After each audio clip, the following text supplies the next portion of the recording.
Al-Hafiz Abdul Ghani al-Maqdisi, he was an Imam of Hadith. He was known to the laymen and the ulama. He related to everyone. Everyone liked him. A man who had a soft heart and eyes that were always crying from the fear of Allah. A man who spoke the truth. When the people like this man, this alim, get envied, because there's governments that pour and pump millions to promote certain characters, so those characters can promote their agenda with unlimited resources they have. Yet you'll find the true alim who may not even have the provision of one day gain the love and attention of masses. And sometimes it may not be masses, but they're more effective than the masses their opponents have.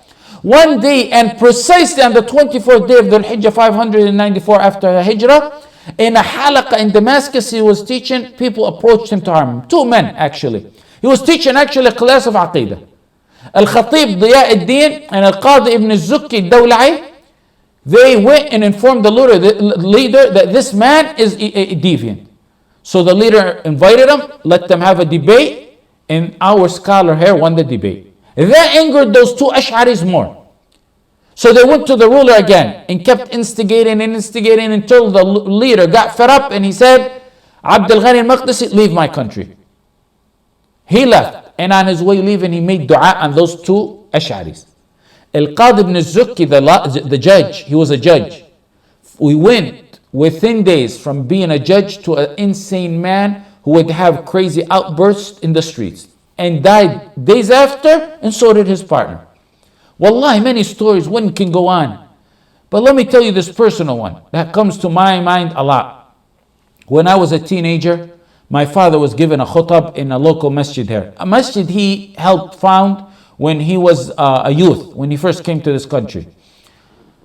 In 1980s, I think all of you were not born back then. Khomeini was so popular, and he was so popular, and he was like the Messiah that was going to liberate the Muslim world and return Palestine and do everything. It's rare to enter a house of people from the Sunnah who didn't have his picture. May Allah curse his soul. My father at that time invited a sheikh named Ihsan Ilahi Zahir from Pakistan. He was a reviver and exposing Shia, and he was possibly killed by them soon after that, approximately a year after he visited us. He was attacked. After Ihsan Ilahi Zahir left to Pakistan, he was attacked by the Shia, because they're a majority in the area. And they spoke ill about him. And then in the masjid, they said someone, a sunnah of people, man who attributes himself to a sunnah, said derogatory words about Aisha. So my father hit the pulpit and explained, and for a fact, I know it was the first time anyone exposes the belief of the Shia on a pulpit in the United States of America. May Allah grant my father a long life full of deeds. He deemed it necessary, because it was normal back then to see someone tell you, I was Shia and I was Sunni and now I'm Shia. Normal, very normal. The president of the society after the khutbah of my father deemed what my father did in talking about Shia, fitna. So he banned my father from a masjid my father established, and he was among the people my father brought into the masjid. He went on to cause more harm. And I heard my father one day when he did some certain type of harm to us, he said, may Allah blinden his eyes. The days went on, the months went on, the years went on. And by the way, because of that khutbah, until today my father is not permitted to give khutbah in that masjid. And he was a founder of that masjid when it was built. We lost touch with that man. Everyone goes on his own way. We forgot about him. 15 years later, Wallahi al-Azim, I was in a cemetery burying the mother of one of my students. And I was on a higher area speaking over the grave, and there was the crowd of people there. And from a distance, a blind man comes. And he approaches with a young boy leading him. When I seen him as I was speaking, it distracted me and I was lost for words. After the burial, I immediately headed to this man and I said, Salamu alaikum. He said, Alaykum as-salam. I said, are you so and so? He said, yes. Who are you? I said, I'm Sheikh Musa's son. He said, oh, he possibly forgot what he did. After he was blind, after a superficial talk, he left and I left. I went to my father. I said, do you know who I seen? And I told my father. He said, Alhamdulillah. He was happy. He was actually happy that I met that man. I said, my father, you're not surprised he's blind. He said, no, why should I be? I said, you made dua on him one day. He said, when? And I reminded him of the details. He said, Wallahi, you're right. He remembered. When he harmed us, he did this and that. Of course, my father after that has forgiven him and forgiven every Muslim who did way more than that to us. But the point is, the arrows reach Allah. Had I not met him at the cemetery, I would have thought, oh, he did what he did. We made dua and that's it. But the arrows of dua float in the sky for the command of Allah to say, now is the right time. It's not up to you when the time is. It's up to Allah. Do you think what's going on in the world today from the east to the west and north to the south is by chance? Wallahi, all it takes is the dua of one.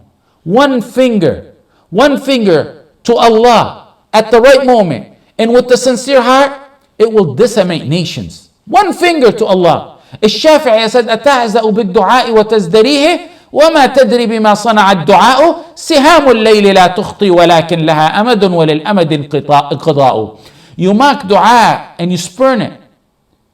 You don't know what dua has done? The arrows of night don't miss.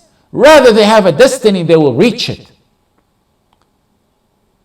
I must mention before I conclude, I know I stayed a little bit longer, but in Sifat al-Safwa, I can't go without mentioning this one. Sifat al-Safwa in the 2nd volume, and Sir A'lam al-Nubala in the 6th volume, Qutayba ibn Muslim al-Bahili went in an army to Khurasan to fight the Turk. He gets shocked.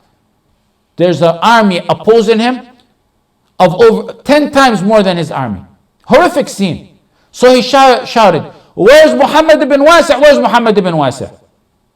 The soldiers went out to seek what their general is asking for. They want to go and find this man. So they found him. He was leaning on a spear, raising his finger, looking at his finger and on the sky, looking at the finger and at the sky. Qutayba said, now it's time to move on. Now it's time to move on. That's all he needed to know. When he knew the status of him, that's all he needed to know. He said, the finger of Muhammad ibn Wasi' is more beloved to me than 1,000 wielding swords in the hands of 1,000 strong soldiers. That little finger is stronger than 1,000 soldiers. It may be a finger, blood, veins, bones, but when it connects in dua with Allah, it's dangerous. After the victory, he went to him. The general went to a soldier and he asked him, what were you doing when you were raising your finger? He said, I was connecting the path. He sure was connecting the path. Not a worldly path, but the path between them and Allah subhanahu wa ta'ala. Now's the season of dua. Whatever's on your mind, personal or bigger or for the ummah, do it now. Do it now, and you have a duty on you not to forgive your Muslim brothers who are oppressed and hurt from your dua. لا تسألن بني آدم حاجة وسل الذي أبوابه لا تحجب الله يغضب إن تركت سؤاله وبني آدم حين يسأل يغضب. لا تسألن بني آدم حاجة. Don't ask the sons of Adam anything. وسل الذي أبوابه لا تغلق. I close my door. Allah doesn't close his door. Ask the one who doesn't close his door. الله يغضب إن تركت سؤاله. Allah gets mad if you don't ask him. وبني آدم حين يسأل يغضب. And the sons of Adam, like me, you ask me and I'm going to get mad. But Allah is different. ولله المثل الأعلى. وصلى الله على سيدنا محمد وعلى آله وصحبه وسلم. سبحانك اللهم بحمدك لا إله إلا أنت نستغفرك ونتوب إليك والحمد لله رب العالمين.